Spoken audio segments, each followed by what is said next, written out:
Yeah, it's time for Legally Served. Time to welcome in Franz Borghardt. What's happening, dude? Good morning, folks.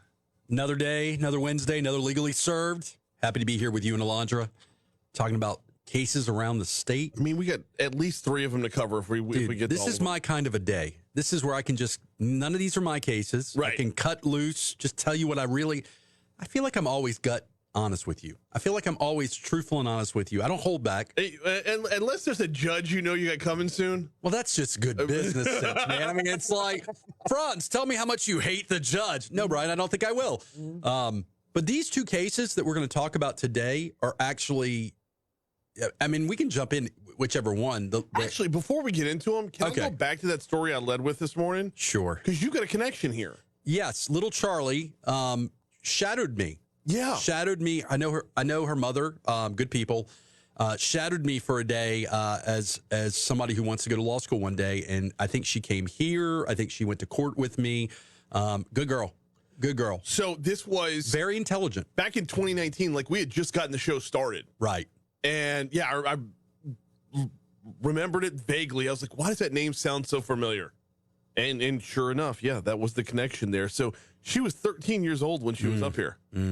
Crazy. Kids. Yeah. Kids. Still a kid, arguably still a kid at how old? 13 in 2019 would be either 17 or 18, depending on what her birthday is. Right. The officer involved here, who I haven't given his name out. Is he going to be in any real trouble just based off of the chief of police has called the mother, Kim Domain, has called the mother to apologize. And that's good for him. Good for the chief for doing that. So inappropriate, yes. Something that should affect his job, I don't know. We were talking at the break that I assume that this officer either knows the other officer or took it extremely personal, the killing of an officer. Which is, okay, is that unusual? That shouldn't be unusual. We don't know what's going on this BRPD officer's life. We don't know what he's going through, what he's dealing with. I'm about 90% sure I know him. So my answer to you is probably will still be a police officer. And again, let's not mince words. He messaged someone on a Facebook. Yeah. Okay. Is there a legal determination here? He didn't send it publicly. She screen grabbed it and put it in her comment section. So generally an officer gets in trouble for messaging a witness or a victim to either affect them in the case or to ask them out on a date. No. Generally, an officer in an unrelated case messaging, I mean, he's a civil servant, yes. Bad optics, yes. But what he does on his off time, what he does on his social media, and again, I know Kim, and I know Charlie, I know the mother, and I know the daughter. When you have social media posts, the question becomes: are you inviting commentary, and is it better that he messaged her and didn't put it in the comment thread? Personally, I think it's 1,000% better that he messaged her because it's not public; it's one-on-one. Right. Now she blew it up. Oh no, she took that upon herself to make it public, so that when you make it public, you garner more sympathy. That all being said, bad optics. Good on Chief for calling her and apologizing. I mean, look, at the end of the day, the BRPD has nothing to do with this. This is right. We're talking about it because it is the incident itself. Right. Invites commentary on what should have happened. Yes. Yeah. And the hard part is he's not 100% wrong here. I can see both sides on this one. I don't like. I hope she feels bad. Right. Well, I mean, come on. What is that? Like, that's like saying, "Hey, you're a horrible mother." No, he didn't say that. He didn't say, "I hope she dies in a fire." He said, "I hope she feels bad." Let's not blow this out of proportion to make it something bigger than it is. We got a break for news. 6:30 at Talk 107.3 FM. We're coming back next. Lil Yoshi. I want to talk about Lil Yoshi. I've been saying Lil Yoshi. It's Lit Yoshi. Lil Yoshi. Is that Mario Brothers. Am I saying Lil Yoshi or Lit Yoshi? Lit Yoshi.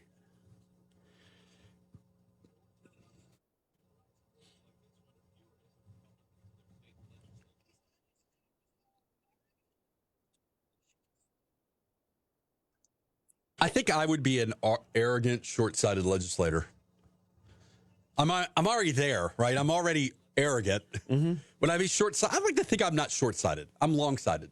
I see the long game. I see the chess moves ahead. Do you? I think so sometimes. Some people just want to watch the world burn. It's true.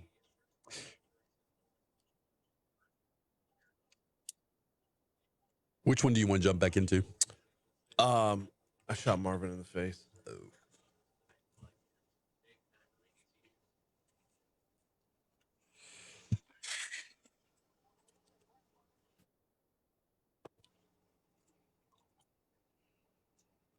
Unless you want to talk about in-topic pregnancies. No, I'm good. Okay. You and I can talk about the crime stuff. Okay. Little Helen got me to speak about that on my other show, so I'm taking a break from talking about that. Took a lot for me to keep my mouth shut. I'm impassioned about the topic of incest and rape. The rest of it, I don't want to.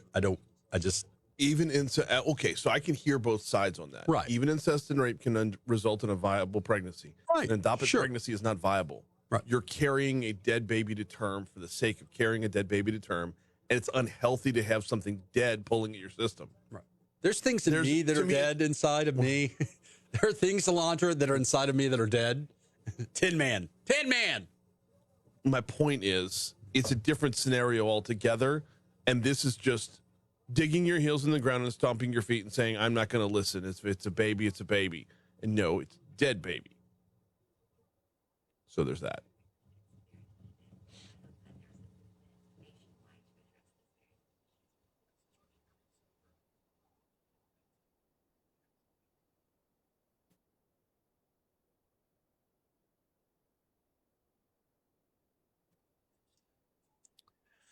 Gonna have some 18-year-old third graders. Yeah.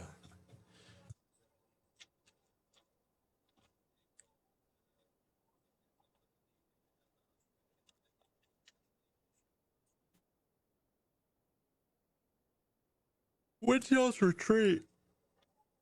Excuse me. Last weekend in August, I believe. Cool.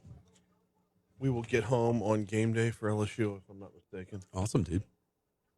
Yeah. Thank you for serving.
Hey, Alondra, did you listen to the forecast from start to finish? Does she mention the tropical wave? If not, no big deal. I just going to include it in the tease.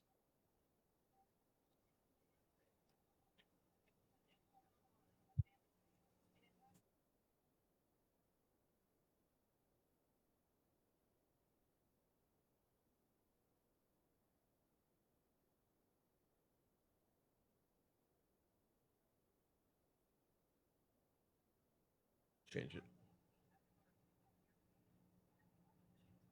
Okay. Thank you.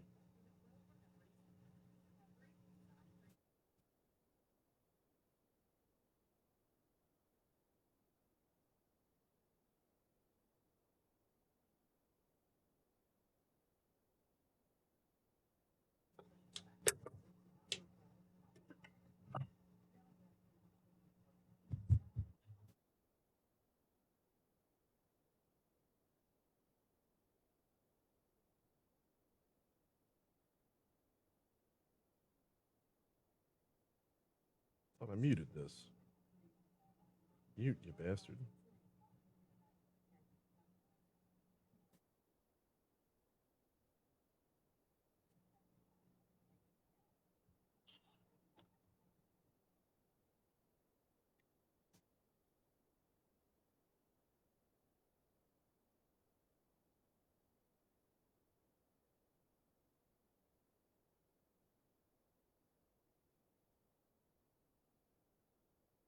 All right, are we looking at cooler temps on the way? Could be. Here's WBRZ meteorologist Jason Wheat.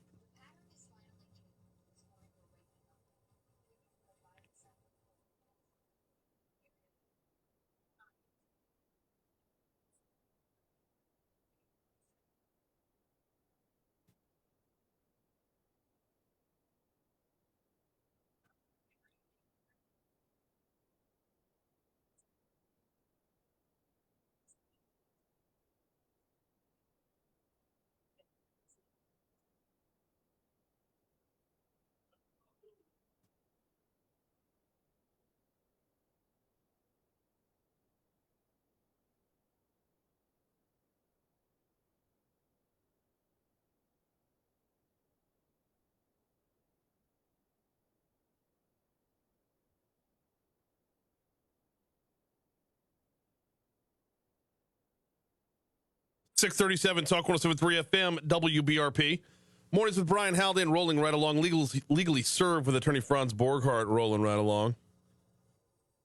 Moving on to a different news item from yesterday. We got a bunch of them today. The story reads, a man who was playing with a gun. Oh, this is brutal.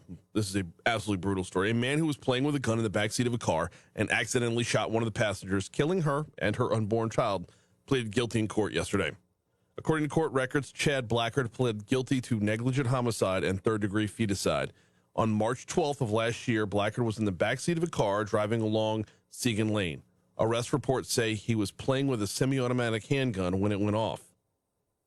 Victim, 17-year-old Carrington Smith, was 25 weeks pregnant. Both she and her unborn child died. Blackard's sentencing has been scheduled for August 28th of this year. His kid or just a kid? It doesn't say, right? Well, did the headline say? No, it doesn't say. This version of the story doesn't say. I read this over at The Advocate before, getting the abbreviated version over at WBRZ. I'll continue looking it up. Does it? Okay, obviously it changes it if it's his kid. Well, right. Yeah. I mean, they're in a car together either way. So we assume that at the very least they're friends. They could be more than friends. We don't know. Right. Or at least the article doesn't yield that. So negligent homicide, for those listeners wondering, 0 to 5 years. I have to look up feticide. I think it probably, negligent homicide is the major crime there. Yeah, like this dude didn't want that to happen. I mean, certainly has to have a consequence for playing with a firearm in a car. Right. Certainly, I mean, the gun goes off, right? The gun doesn't go off if you're not playing with the firearm in a car with a pregnant lady. It just sad stuff. Yeah, guns don't go off on their own. Yeah. So this is, while it is a deadly accident, is the onus here more, or is the intent here more emphasize the deadly or emphasize the accident? So, because I mean, you're talking about a 17-year-old girl who had her entire life in front of her and was about to be a mother, right? So you don't do sentencings in a vacuum, right? This is I don't know that they have a negotiated plea like the other topic we're going to talk about, or there was a plea with the anticipation of a negotiated plea. But this is difficult because without knowing anything more about him. The Advocate version doesn't say it was his either in the first couple paragraphs. Right. I think they would have said that if it was his child. The way the Advocate writes it, a Walker man who killed a 17-year-old pregnant teenager and her unborn son when he accidentally discharged his gun in a car apologized while confessing to multiple felonies Tuesday morning inside of a Baton Rouge courtroom. Carrington Jade Smith was 25 weeks pregnant when Blackard accidentally fired his gun, striking her in the back. She and her unborn son, Dallas, died from the wound. So this guy doesn't spend the rest of his life in jail. No. Even if he gets some jail time, he doesn't spend the rest of his life in jail. And when he's, sometimes when someone says, I'm sorry in our justice system, I'm sure there are folks that are like, yeah, are you really sorry? I have no doubt this guy's really sorry. okay, this is one of those ones where let's walk down this road, because we've seen times where a negligent homicide has been something that's been egregious, where somebody took more angry action on the front end. Right. There was nothing that sparked this to begin with. So, yeah, contrition can go a long way. Right. And so the other piece of this is for victims, for family members, what makes these crimes so difficult is there's preventable crime, right? Hey, Baton Rouge has a high crime area. I'm getting gas, and there was exchange gunfire between two factions of drug, whatever. Right. That's preventable. But then there's preventable with a capital P. Like, don't play with the gun. This was so unnecessary. But again, we don't know anything about this guy. He could have been an engineering student. He's from Walker. But, I mean, he could have been an engineering student. He could have had a full-time job. He could have had a wife. He could have had kids. We just don't know, right? And so, what? It took me a second to digest that you said, well, he's from Walker. Do I have to go get Taylor off of the third floor? Taylor, by the way, Taylor is the exception to Walker, not the norm. Come on. I got listeners in Walker. Is Walker Livingston? Yes. What have I said about Livingston before? Bro. Livingston's going to be Livingston. Livingston's going to do Livingston. No, point being is this guy could be a great guy that just messed up. Mm-hmm. Like messed up in a true just messed up. So sitting there in the backseat of the car bragging about his gun is better than his friend's gun. It's something as stupid as that. Right. And shoots a pregnant woman to deaths. Yeah. He is going to be punished for the rest of his life, regardless of if you put him in a cell or not. Most good human beings would. Like, so, I don't know. This is a tough one. I'm glad he stepped up. I'm glad he pled. You know, I don't know what it took to get there. I don't know. I mean, look, a lot of times. This didn't go all the way through the trial, though. Correct. Well, but so a lot of times with discharge cases, there is a sentiment from the individual holding the firearm. Hey, this gun just went off. Can a gun just go off? No. Theoretically, no. Are there instances where there's a malfunction or something where it could go off? Maybe. But the whole gun safety is generally don't play with a gun. The gun doesn't go off if his finger isn't anywhere near the trigger. Right. I don't care if Jules hit a pothole. The gun doesn't go off unless his finger is on the trigger. Shot Marvin in the face. I know. I hate going there. No, but because it's so heavy, but at the same time, though, it's so relevant. So Pulp Fiction reference. If you're so I got to look up feticide, negligent homicide, 0 to 5 years. I would say if he gets a little bit of jail, it will be back into with probation. Okay. I think depending on what his record is, depending on what's going on, he's probably a salvageable human being. So unlike possibly lit Yoshi. Lit Yoshi, we're going to talk about in our next segment. I want to ask about the fact that he killed a woman and the baby. Do you tack more time on because of that, or do you, if you're serving one, you're serving both? I think it's tricky because you don't want to diminish the value of the unborn child. Correct. The fetus. Correct. In the same breath, though, something like this, it's one crime. You would normally run time together concurrently. Right. And so, and again, it's not a specific intent crime. It's a negligence. It's a gross negligence. So I don't know. I just, I just think that whatever time, if he gets time, he may not get time. He may get probated. He may be a good candidate for probation. The advocate story says Blackard faces up to 5 years for both the felony charges of which he's pleaded guilty. Yeah. It doesn't clarify if that's, when they say both, if they mean each. Would you feel good if a judge said, I'm going to give you 10 years suspended, and if you mess up, you're going to jail for 10 years? Man, I don't know. Because at the end of the day, he did shoot the gun. Unintentionally. Right. But there needs to be suspended isn't a consequence. You don't think probation is a consequence? I don't. Okay. I'm not heavy enough for taking. Would you feel better if it was like a fraction of jail time and then probation? Or if by a fraction you mean 20%? Well, he's going to do, so it's a non-crime of violence and he does about a quarter of whatever time. So when you do the math, 10 years, he does 2.5 years. If he gets maxed out, which he shouldn't if he doesn't have the record. I don't. These are the hard ones, right? though? These are the hard ones because there's a lot of gray area. We got a break, though. Coming back, talking lit Yoshi takes these backsies next at 6:46.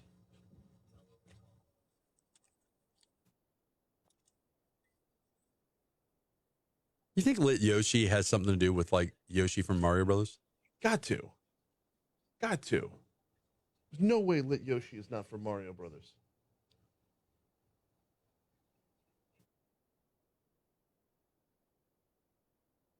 Byron writes, I love shopping at the Walmart.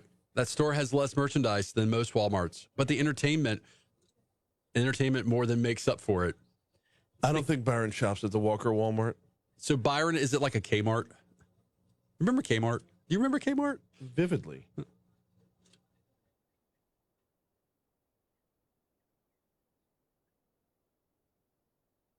Eric writes, I take no offense from the LP jokes. We earn it honestly with the cluster F of a legal counsel that just assumed they were following zoning laws. Hang tight. Alondro's in a deep phone call. What was that about?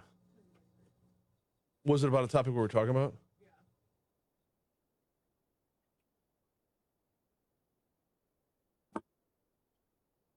Then he should move.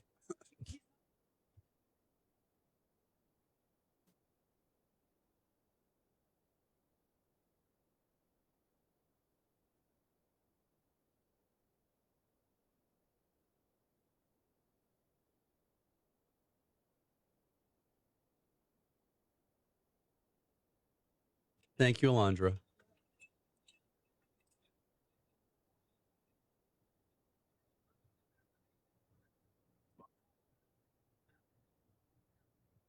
If I don't stop the show to highlight the joke, it was funny as fuck.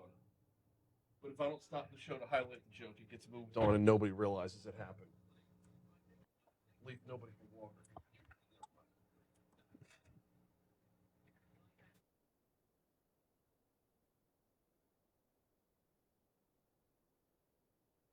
Alondra, how difficult would it be for you to find a picture of Yoshi from Mario and put that up on the screen? Does James play Super Mario Brothers yet? No, James doesn't have video games. Probably going to be a healthy human being, unlike some kids we mutually know. Yeah. James doesn't have video games because Daddy knows full well once James gets video games, it's over. You were a video gamer, weren't you? No. Oh, I was a video gamer growing up. Daryl writes, yay, Yoshi.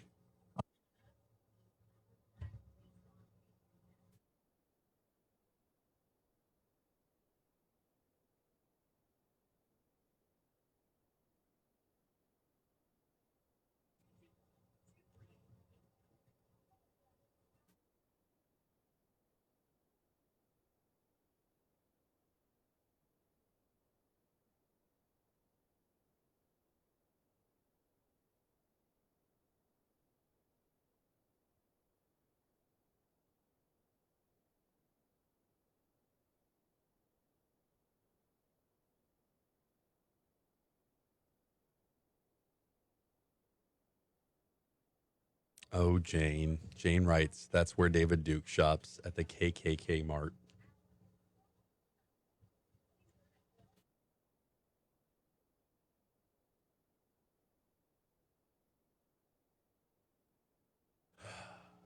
Breakfast? I had chicken salad chick yesterday. Loved it. Loved it.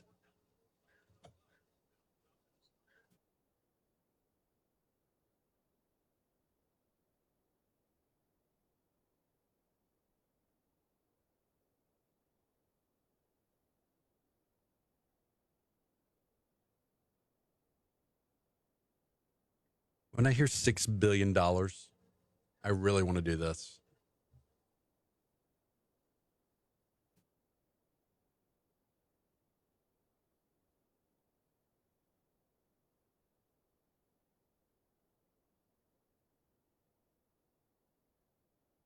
Bayou Gal says it was an accident because she supposedly lived long enough to say it was an accident. They were platonic friends. Okay.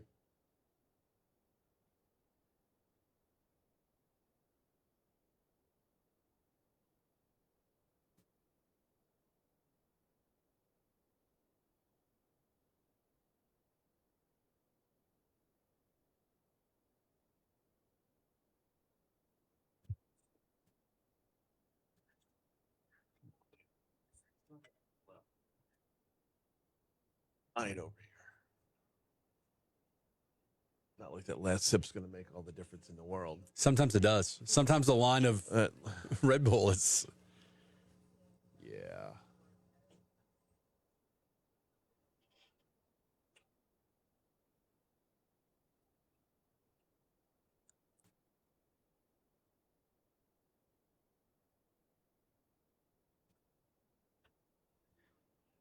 Derelict. Christy says, what's the difference between abortion and feticide?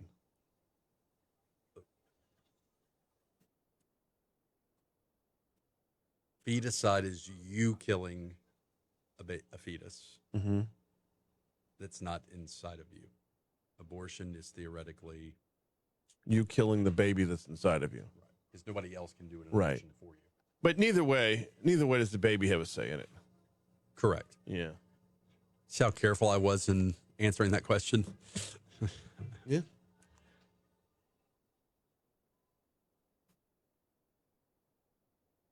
$6:52 Talk 107.3 FM WBRP. Mornings with Brian Haldane, rolling right along. One segment to go in this installment of Legally Served.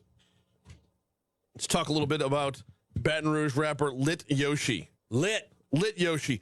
I may have led the show by referencing him as Lil Yoshi. I thought he was a little. No, it's there. If you're watching that him? If you're watching on Facebook Live, Yoshi. There's Yoshi. Yoshi's a character from Super Mario or Mario Kart or the original Mario Brothers. It's Mario Brothers 4. Mario Brothers. There's 4 of them. Well, on Much the like- NES or the Nintendo system, this is the one where he has the cape and there's the dinosaur world and yeah, There's a dinosaur world. yeah. I mean, okay. You need to- Mario Now, can you- Brothers is a lot like Toy Story. They should have stopped after 3. Alondra, I don't want to be high maintenance here. Could you put that Yoshi in Prison Orange? Because that's what we're about to Not talk during about. this segment. She's working I right know, now. I know that. I just wanted the soundbite, dude. Oh, gotcha. So, Lit Yoshi pled to something, and then he got what's called buyer's remorse. Yeah. Baton Rouge rapper sentenced to 15 years in prison after pleading guilty to attempted murder and assault charges last year has again lost a bid to change his plea and take his chances with a judge or jury. So he He did this before. He didn't think he was going to get 15. Right. So he's done this before. After being sentenced following a July 2022 court hearing, his attorney asked the 19th JDC and the First Circuit Court of Appeal for permission to withdraw his guilty plea. Each rejected that request too. Right. So as of right now, he's doing what, 15? He's doing a percentage of 15 years. So, yeah. So what happens normally is when you plead guilty, Brian, when you plead guilty, Alondra, you either are pleading guilty to a number in the, quote, blind. So you don't know what the sentence is going to be, right? And the judge determines the sentence, or there's a pre-negotiated sentence that the parties and the judge approve. Ultimately, the judge has to approve any kind of sentence, but the parties can work out something like, hey, you're going to plead to negligent homicide, and I'm going to give you probation. And if everybody's okay with it, then that it's a pre-negotiated plea. I think what I'm hearing is he thought he was going to get one. Lit Yoshi thought he was going to get one deal or a resolution, and he got more time than he thought he was going to get. And now he's like, well, I thought I was going to get something else. Is that the way that reads? Yeah, but it doesn't say that in there. Because normally the only reason you would withdraw a plea is either if you've been misled. Okay, so here's the ways. Better question: when can you get out of a plea? If you've been wait, no, I'm sorry. You're right. It does say that in here. It says he believed he was going to receive a 6.5-year prison term for charges filed after a 2020 4th of July drive-by shooting and a separate incident from 2019. So if his attorney at the time said, this is what you're going to get, and he relied on that, well, then it would be appropriate for him to withdraw it. If his attorney said, I never told you that, and the judge said, we never told you that, and the prosecutor says, that never was discussed, well, then he's up a creek without a paddle. He's in dinosaur world without a paddle. Well, and so Yoshi. I guess my follow-up question would be, how does it get from believing you would receive a 6.5-year prison term. I feel like that would be pretty easy to prove one way or the other. I think if there was a deal in place, that would be easy to prove one way or the other. So allow me to put my cap on of my former public defender years. Sometimes guys hear what they want to hear. Okay. Sometimes you say a number and they hear the number they want to hear, and it's detached from reality. Sometimes, I know this is going to be a shock. Sometimes guys named Lit Yoshi lie. Mm-hmm. They lie. Sometimes Lit Yoshi, lit. Oh, not no, little. Is lit for little or lit for like, messed up? So it's not Lil, to be sure. It's Lit. And his name is Myoshi, Mieyoshi. So it has no connection to Yoshi. No, there's no actual Yoshi connection, although it's better if there is a Yoshi connection. He probably doesn't have a Yoshi tattoo. I know Yoshi a lot more from Mario Kart than Mario Brothers. Okay, he drives the cart too. Yeah. He drives the cart. Yeah. He gets ridden by Mario. I just don't know a Mario 4. I'm not in that I don't world. know that he made he did not make an appearance, not to spoil Super Mario Brothers movie. He didn't, I don't think he made an appearance in that one. Oh. Point being is there's a lot of reasons people believe, want to believe, or straight up lie that the number that they're getting is different than the number that they thought they were going to get. So depending on his record, you don't do the full 15 years flat. You do a percentage of it, right? So the percentage of 6.5 years is much different than a percentage of what? 15. 15. Right. Okay, so follow-up question here. If he was told 15, would you serve 6.5 of that 15? And that would be where he gets the interpretation? Again, it depends on his criminal record, and because you get different parole and different good time credit based on your record. Mm-hmm. But even still, him being told, hey, you're pleading to a deal that has 15 years, and him saying, oh, I'll do about 6.5, that's not him saying, it's not the same thing. So they have to, his new attorneys have to show a court, which they have not been able to do. They have to show a court that he was either material misled, somebody messed up, or something. Okay, so this all walks us up to the real question here. This is going to the state Supreme Court, Franz. Right. How something that feels like it should be so cut and dry make it this far up the food chain? Well, normally when we have negotiated pleas, part of the negotiated plea is we're putting a bow on it, and we're done. You don't appeal the negotiated plea. You need to go away to prison for a while. We need to get you off of our plate, away from society. If we're haggling over 6.5 years of sentence, he has nothing to lose by not going to the Supreme Court. No, I'm not talking about that. I'm like, freedom's just another word for nothing left to lose. How does it? Okay, when you hear state Supreme Court, it feels like the connotation there. And we only got 30 seconds left. The connotation there would be that this is something that can't definitively you be want resolved. Finality, right? Well, you can't get finality until all the appellate system is worked out. I'm sorry. This is what we got to waste our time on. I'm sorry. Lit Yoshi. He's attorney Franz Borghardt. We do Legally Served every Wednesday at this time. We always appreciate you, brother.